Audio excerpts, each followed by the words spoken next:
뭐 상황에 따라서 너도 꽤나 오래 군 생활을 오래 해야 할 가능성도 없지는 않은데, 뭐 그런 상황에서 그렇게 뭐 군대에서 한 30년 가까이 근무를 하고 전역을 하는 입장에 네. 좀 물어보고 싶은 거 이런 거 없니? 또 뭐 어떻게 30년을 했는지, 좀 지나가는 과정에서 뭐 후회는 없는지, 만약에 후배가 그렇게 근무를 한다 그러면 뭐 추천을 할지, 뭐 이런 질문들을 한번 좀 해보고 싶지 않아? 그 생각이 마침 들어서셨는지, 뭐 이런 거. 그게 그래서 꼭 내가 꼭 물어보라고 하고 싶은 거는 그거야. 만약에 네가 30년을 하겠다라고 계획을 한다면 추천을 할지.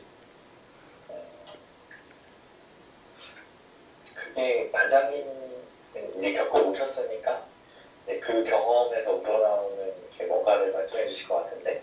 나는 요즘 이 사회에서 일어나는 여러 가지 현상들 이런 걸 좀 지켜보면서 같은 생각도 많이 해보고, 뭐 한쪽 측면으로 볼 때 나는 그래도 일찍 전역을 하고 다양한 경험을 해본 게 훨씬 더 내 삶에는 도움이 됐구나, 그런 생각을 하거든.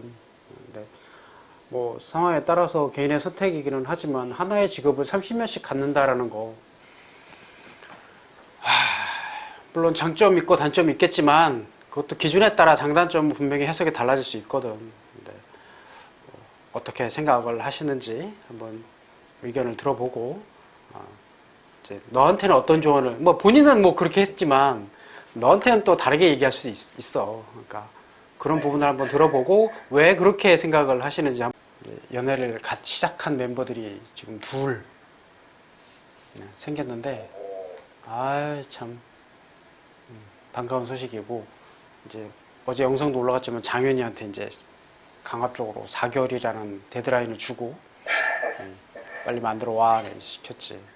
그래갖고 프로필 사진 쭉 어떻게 찍었나, 어떤 이미지인가 이런 걸 보면 그 사람의 성향, 약간의 백그라운드나 뭐 성격 뭐 이런 것들도 좀 볼 수는 있거든. 그래서 내가 어제 이렇게 쭉 보고 다 누를 수는 없고, 네가 마음에 드는 사람 골라봐. 그래서 걔가 마음에 드는 사람 2명 찍고, 내가 판단할 때 태석이한테 어울릴 만한 사람,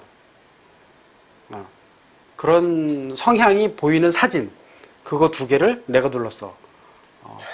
그래갖고 어제 사탕 좀 많이 썼지. 그리고 어쨌든 누르고 들어가면 알아서 이제 뭐 메시지 보내고 뭐 이런 게 있어. 내성적이고 소심하다 보니까 뭐 직접 가서 대시할 수 있는 뭐 이런 용기들도 별로 없고, 그렇다고 뭐 환경이 뭐 또래 여자애들을 자주 만날 수 있는 환경이다 그러면 뭐 자연스럽게 또 이어질 수 수도 있겠지만, 뭐 그것도 아니고 그러면 뭐 평생 가도 못 만나는 거야. 그래서 야, 그러지 말고 적극적으로 한번 해봐라. 근데 이제 너희들한테 좀 어울릴 만한 사람들은 보다 좀 적극적인 여자들, 그런 여자들이 좋은데, 그런 여자들이 이 앱에 많더라. 그 앱에다가 뭐 한 줄 쓰는 거, 사진을 또 어떻게 찍어서 어떻게 올리고, 그게 상대가 어떻게 보고, 뭐 이런 것들까지 다 이제 배울 수 있는 기회도 되고, 또 반대로 이제 타인의 시선에서 나의 프로필을 봤을 때 어떤 느낌이 드는지, 뭐 이런 것들도 또 배워볼 수 있는 경험이 되기도 하니까, 뭐 나쁠 거 없어. 뭐 21세기 살아가는데 뭐, 그렇지? 또 요즘 같을 때 또 어디 가서 쉽게 사람들 모이기도 힘들잖아. 이제 나의 프로필도 거기에 좀 정성 들여서 잘 써야 하고, 상대의 프로필을 볼 수 있는 눈도 좀 필요하고, 그렇지? 사람 보는 눈이잖아, 그게. 특히 여성을 보는 눈. 뭐 예전에 뭐 취업 얘기할 때는 기업을 보는 눈이 필요하다고 얘기했듯이 여성을 보는 눈도 좀 필요하잖아.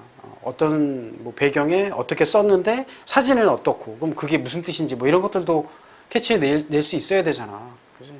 근데 이거 경험 없이는 하기가 어려우니까. 어제 태석이랑 그 얘기를 했어요. 야, 이렇게 써 있는데 이 사진은 이건 거짓말이고 이건 이런 뜻이야. 뭐 어제 또 얘기를 많이 했는데 그것도 재밌더라고. 그런 게 있어. 얼굴의 표정, 사진 찍는 자세, 배경 뭐 이런 것들을 보면 성격이 나오지. 그게 나와. 그러니까 거꾸로 이제 너희도 어딘가에 프로필을 올릴 때 무슨 증명사진 찍는 것도 아니니까, 그치? 어떤 배경에서 어떻게 찍느냐. 그래서 어제 태석이한테도 뭐 자기 이제 자기 직업을 이제 설명을 하면서 뭐 메케닉이다 이렇게 설명을 하면서 뭐 기기 관련된 거, 비행기 관련된 거, 본인 취미 좋아하는 거, 뭐 목공하는 사진, 뭐 산에 갔던 사진, 뭐 이렇게 좀 다양하게 올리라고 해갖고 그거 편집해갖고 글 쓰고 올리고 하는데 또 한참 걸렸지 그것도. 뭐 이력 써보도 힘들다고 막 이러면서 막 그러고 있었는데 그것도 좀 해봐야 되는 경험인 것 같아 보니까 요즘엔. 얘가 이렇게 해서 이런 배경이고 사진이 이렇기 때문에 난 이렇게 판단을 했어 라는 이제 설명을 해줬는데 그것도 각자의 캐릭터마다 어울릴 만한 사람 또 매력적으로 느낄 수 있는 어떤 뭐 배경 뭐 거기에 이제 유전적인 측면 동물적인 감각이 있잖아. 그래서 저랑 잘 어울리겠다라고 생각하는 사람이 있는데 서로 이게 이렇게 틀릴 수 있잖아요. 초기엔 다 다르다고 보고 네. 어느 정도 네가 경험이 생기면 그게 같아질 거야. 같아져야 하고 너를 잘 아는 제3자가 추천하는 사람과 너 스스로 느끼는 너한테 맞는 사람이 비슷해져야 한다고 봐. 그러니까 결국은 내가 내 자신과 나한테 어울릴만한 사람이 볼 수 있는 눈이 정확해진다라는 뜻이거든 그건. 근데 그게 처음엔 모르기 때문에 왜냐면 자기가 기준이 없기 때문에 한두 가지 변수에 꽂혀갖고 그냥 좋다고 이렇게 덤벼들거든. 그러다가 자꾸 만나보니까 안 맞아서 헤어지고 이런 과정을 거치면서 아 나는 이런 사람이 맞는구나 라는 걸 알아가는 거야. 그 과정이 연애라는 거지. 이게 탑이라는 말이 들어간 이유가 엔진 실린더 위쪽 상부만 한다 그래서 탑 오버홀이야. 그 위쪽 실린더 헤드 실린더 하부는 안 해. 실린더 하부 뭐가 있어? 하네스 쪽, 뭐 이제 인테이크 쪽, 뭐 이런 거. 그다음에 이제 익사우스 배기구 이런 것들만 정비를 해도 충분히 오버홀의 효과는 볼 수가 있기 때문에 좀 저렴하게 조금 더 효율적으로 이제 수리할 수 있고. 그러니까 항공기가 어떻게 만들어졌느냐, 어떤 부분에 중점적으로 설계가 돼서 만들어졌느냐와 또 운용을 하는 과정에서 누가 어떻게 또 운영이 됐느냐에 따라 그래서 여기 오너나 오퍼레이터가 이걸 결정할 수 있는 거야. 뭐 진짜 뭐 열악한 환경에서 막 굴렸던 엔진이다. 그리고 엔진도 오래돼갖고 뭐 진동도 심했던 그런 엔진이다. 그러면 뭐 당연히 메저를 해야 되겠지만 그렇게 보면 이제 그런 것들을 구분하지 않거나 아니면 다른 관점을 갖고 있는 사람들 입장에서 볼 때는 탑 오버홀은 그다지 추천하지 않는다. 이렇게 말하는 사람도 분명히 있을 거라는 얘기야. 그렇긴 한데 이건 이제 기준이 달라. 뭐 자동차도 뭐 생산하는 기준과 유지 감독하는 기준이 다 각 차마다 적용될 수 있는 기준을 얘네들이 모르니까 일정한 기준에 맞춰갖고 여기에 벗어나면 이건 틀렸어라고 말을 해버려. 그거는 그것도 모르는 사람 입장에서 볼 때는 그 기준에도 있어야 사람들이 관리를 하니까 그 기준이 필요한 건 맞지만 나 같은 사람한테는 오히려 그건 독이지. 필요한 시간 낭비, 돈 낭비인 거야. 더 많은 시간과 돈을 들여갖고 내 차에 맞게 완벽하게 세팅을 해갖고 내가 타고 다니는데 그런 사람까지 고려해서 법을 만들 수는 없는 거 아니야. 그런 사람이 몇 명 된다고. 그렇지. 그래서 법으로 규정하는 기준과 생산하는 사람의 기준, 그 다음에 유지하는 사람의 기준, 정비하는 사람의 기준은 다 다른 거지. 그 기준을 어떤 관점에서 어떻게 바라보느냐, 그걸 이해하느냐에 따라 이걸 판단할 수 있어야 되는데 그게 너무 복잡하고 어려운 거라. 그래서 참 여러 가지 가치를 갖고 이해관계가 얽혀있는 이 사회 안에서 어떤 기계를 만들고 기준을 만드는 과정에 누구는 손해를 보고 누구는 이득을 볼 수 있기 때문에 참 애매해 이게. 그래. 근데 이거 워낙에 고가인 비행기는 뭐 논란의 여지 없이 안전 거기에 맞춰갖고 다 해. 그러면 다 그냥 수긍을 하는데 개인이 타는 뭐 차나 일단은 광고와 기사를 그렇게 구분하는 건 좋은데 구분할 수 있을까라는 생각은 또 해봐. 있다고 생각해?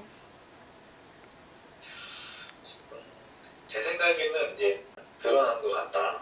안 좋은 소리 하나도 없고 그러면은 분명히 이거는 이제 광고일 가능성이 높겠다 그런 생각을 제 생각에. 그래, 말 잘했어. 그래. 그럼 그 하나 관련된 기사는 광고야, 기사야? 제가 봤을 때 광고지 않을까. 그럼 그걸 봄으로 인해서 뭘 의도하고 그 광고를 쓴 것 같아? 그러니까 글을 쓰는 입장도 마찬가지인데 글쓰기에 도 같은 기자들이 대놓고 이건 광고입니다라고 티나는 기사를 쓰겠니? 티가 안 나게끔 되게 잘 쓰는 것 같아요. 그래. 잘 굴려서 쓰더라고요. 진짜 애매하게. 그래서 내가 아까 얘기했던 것처럼 지금 너희들 기준에서는 이게 광고인지 기사인지 구분 못해. 그런 것들이 많아. 이미 학습되어 있는 것들도 있고 너희들의 정보력이 한계가 있기 때문에 공식력 있는 뭐 어떤 웹사이트에서 대놓고 기자가 이겁니다라고 뭐 해외에 뭐 그 하나 그것처럼 해외에 어떤 그거 사례를 딱 들어가면서 이렇게 쭉쭉 써놓으면 아 이렇구나 판단은 니네가 해 읽는 사람이 해라고 팩트 전달만 해야 돼. 그래야 기사고 그게 아니라 이렇게 해서 정말 대단한 것 같습니다라고 자기 주관적 의견이 들어갔잖아. 객관적 사실이 아니라 주관적 의견이 들어가면 이건 광고야. 네. 제가 느낀 게 그 무한진례라는 단어가 그 기사에 들어가 있었거든요. 그 단어 자체가 그런 개념으로 요즘 신문을 보면 80%가 광고야. 그럼에도 신문은 봐야 해. 그럼에도 봐야 돼. 자꾸 봐야 이게 광고인지 아닌지 구분을 하거든. 단 하나의 신문만 보는 게 아니라 여러 가지 매체를 통해서 다양한 시선을 볼 수 있어야 하고 이 영문으로도 볼 수 있어야 된다는 거지. 해외에서는 또 어떻게 보고 있는지도 봐야 되는 거야. 우리가 우리나라 혹은 나 자신을 정확하게 객관적으로 판단하기 위해서 타인의 평가가 중요하듯이, 그치? 우리 기업 어떠한 대상을 평가할 때도 한쪽 측면의 이야기만 들어서는 안 되는 거지. 유튜브 앱은 나는 컴퓨터로 웹으로 보는데 스마트폰에 있는 이제 유튜브 애플리케이션은 아마 스마트폰 자체의 그 AI 기능과 연동이 돼서 아마 학습을 하지 않을까 싶어 나중에. 그러면 이제 더 내가 컨트롤하기가 어려워지는 상황이 될 수도 있겠지. 어쨌든 그런 변화나 시스템의 발전 이런 것들을 좀 고려하면서 우리도 이용을 해야 하지 않겠나 싶어. 오케이, 오늘은 여기까지 합시다. 수고하셨습니다. 또 봅시다. 순간적으로 아까 이제 광고랑 기사랑 구분하는 걸 필요성을 느끼고 있었다는 데에서 안도감을 좀 느끼게 다행이다.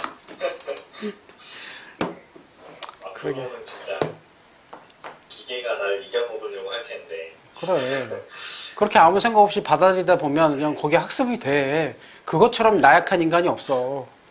반복적으로 계속 똑같은 거 줘봐. 그냥 학습이 된다니까. 결국 내가 내 자신을 그렇게 학습을 시키고 있는 거일 수도 있어. 그럼 거꾸로 그런 학습 능력을 이용하는 것도 내가 얘기했잖아. 정말 이걸 중요해. 그러면 내 스스로 양보하지 말고 매일 똑같은 시간에 그걸 해.